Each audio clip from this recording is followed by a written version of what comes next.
જો તમે યુએસમાં રહો છો અને તમારા બાળકોનો જન્મ ત્યાં થયો છે તો આ માહિતી તમારા માટે બહુ જરૂરી છે. અમેરિકામાં અત્યાર સુધી જે નિયમો રહ્યા છે એ પ્રમાણે જો બાળક અમેરિકાની જમીન પર જન્મ્યો છે તેને ઓટોમેટિક યુએસ સિટીઝનશીપ મળે છે. એટલે કે માતા પિતાનું સ્ટેટસ કંઈ પણ હોય પણ બાળકોને અમેરિકન સિટીઝન માનવામાં આવે છે. પણ ટ્રમ્પ સરકારના એક્ઝિક્યુટિવ ઓર્ડરથી આ સિસ્ટમ હવે થોડા સમયમાં બદલાઈ શકે છે અને આ મેટર ફરીથી નવી અપડેટ સાથે ચર્ચામાં આવી ગઈ છે. ત્યારે હવે આપણે જાણીશું કે ફેરફાર શું છે, એ ઇન્ડિયન ફેમિલીઝને કેવી રીતે ઇમ્પેક્ટ કરી શકે છે અને એવા સમયે તમારે કઈ બાબતોનું ધ્યાન રાખવું જરૂરી છે. તો સૌથી પહેલાં સમજી લઈએ કે ઈઓ શું કહે છે. તો ટ્રમ્પનો ઓર્ડર એવો છે કે હવે એવા બાળકો જ અમેરિકાના નાગરિક બની શકશે કે જેમના મા બાપમાંથી કમસે કમ કોઈ એકનું તો સ્ટેટસ લીગલ હોય જ. લીગલ સ્ટેટસમાં આવે છે યુએસ સિટીઝન કે લોફુલ પરમેનન્ટ રેસિડન્ટ. એનો અર્થ ક્લિયર છે કે undocumented immigrants, temporary visa holders જેમ કે H1B વર્કર્સ કે પછી F1 સ્ટુડન્ટ્સના બાળકોને એ ઓટોમેટિક સિટીઝનશીપ હવે નહીં મળે. એટલે તમારા બાળકોના અમેરિકાના બર્થ સર્ટિફિકેટને કોઈ પ્રૂફ નહીં માનવામાં આવે. હવે વાત કરીએ કે એનાથી ઇન્ડિયન ફેમિલીઝને કેવી અસર પડશે. બહુ બધા ઇન્ડિયન પ્રોફેશનલ, સ્ટુડન્ટ્સ અને H1B વિઝા હોલ્ડર્સ છે કે જેમના બાળકો અમેરિકામાં જન્મેલા છે. જો આ ઈઓ લાગુ થઈ જાય છે તો એમના બાળકોએ સિટીઝનશીપ મેળવવા માટે એક્સ્ટ્રા ડોક્યુમેન્ટ્સ બતાવવા પડશે. એમાં તમારા માતા પિતાનો યુએસનો passport, certificate of naturalisation, green card કે પછી DHS ઇસ્યુડ રેકોર્ડ્સ બતાવવા પડશે. એવામાં ફેમિલીઝે એક્સ્ટ્રા પેપરવર્ક અને વેરિફિકેશન પ્રોસેસથી પાસ થવું પડશે. જોકે અત્યાર સુધી કોર્ટે આ ઈઓને કેટલીય વખત અનકોન્સ્ટિટ્યુશનલ માન્યું છે. 5મી વખત ફેડરલ અપીલ્સ કોર્ટે એને બ્લોક પણ કર્યું છે.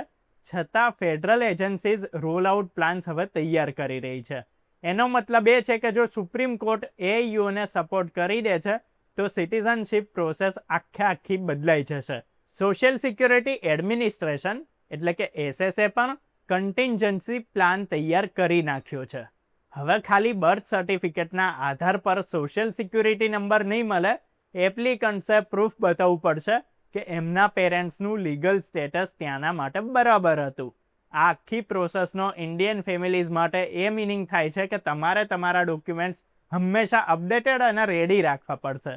જો તમારા બાળકોની સિટીઝનશીપ ક્વેશ્ચનમાં આવી ગઈ તો પેપર વર્કમાં કોઈ કમી હોય તો કોમ્પ્લિકેશન હજુ પણ વધી શકે છે. H1B કે F1 વિઝા હોલ્ડર્સ માટે હજુ પણ ક્રિટિકલ છે કારણ કે ટેમ્પરરી સ્ટેટસવાળા પેરેન્ટ્સે પોતાના ચિલ્ડ્રનના ફ્યુચર માટે એક્સ્ટ્રા કોશન રાખવો પડશે. આ ઈઓની એક બહુ મોટી આર્ગ્યુમેન્ટ છે બર્થ ટુરિઝમને રોકવાની. બર્થ ટુરિઝમનો અર્થ છે કે કેટલાક લોકો ખાલી બાળકો માટે અમેરિકા આવે છે એટલે એમને ઓટોમેટિક અમેરિકન સિટીઝનશીપ મળી શકે. સપોર્ટર્સનું કહેવું છે કે આ લૂફોલ અબ્યુઝ થઈ રહ્યું છે કે એટલે કે એનો દુરુપયોગ થઈ રહ્યો છે. પણ ક્રિટિક્સનું કહેવું છે કે ઇમિગ્રન્ટ ફેમિલીઝને અનફેરલી ટાર્ગેટ કરે છે અને 14મા અમેન્ડમેન્ટની કોન્સ્ટિટ્યુશનલ પ્રોટેક્શનને અંડરમાઇન કરે છે. તો ઇન્ડિયન્સે હવે પ્રેક્ટિકલી શું કરવું જોઈએ? તો સૌથી પહેલાં તમારી પાસે બધા જ ઇમિગ્રેશન રિલેટેડ ડોક્યુમેન્ટ્સ જેમ કે visa status, green card, passport અને પ્રીવિયસ ફાઇલિંગ રેડી હોવું જોઈએ. જો પોસિબલ હોય તો લીગલ એડવાઇસ લેવી જરૂરી છે એટલે તમે જાણી શકો કે તમારા બાળકોના સિટીઝનશીપ કેસમાં કયા પ્રૂફ્સ વેલિડ રહેશે. ઇન્ડિયન ફેમિલીઝ માટે આ સમય બહુ એલર્ટ રહેવાનો છે કેમ કે નિયમ અચાનક બદલાઈ શકે છે. તો એ સિવાય ઇન્ડિયન કમ્યુનિટીએ અવેર રહેવું જરૂરી છે અને લીગલ અપડેટ્સને મોનિટર કરવી જરૂરી છે.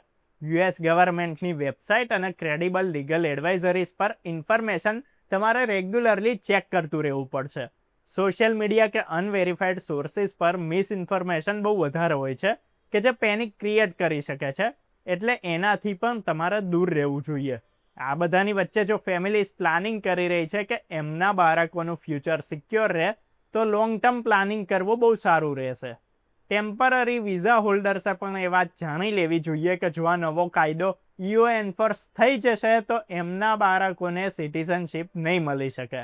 પછી લીગલ પાથવેઝ જેમ કે નેચરલાઇઝેશન, પરમેનન્ટ રેસિડેન્સી પ્લાનિંગ માટે લોયરથી કન્સલ્ટ કરવું પડશે. તો હવે આ આખા મુદ્દા પર તમારો શું ઓપિનિયન છે કમેન્ટ કરીને જણાવો અને આવી જ ઇન્ફોર્મેશન મળતી રહે એના માટે જોડાયેલા રહો અમારી સાથે અર્બન ગુજરાતી.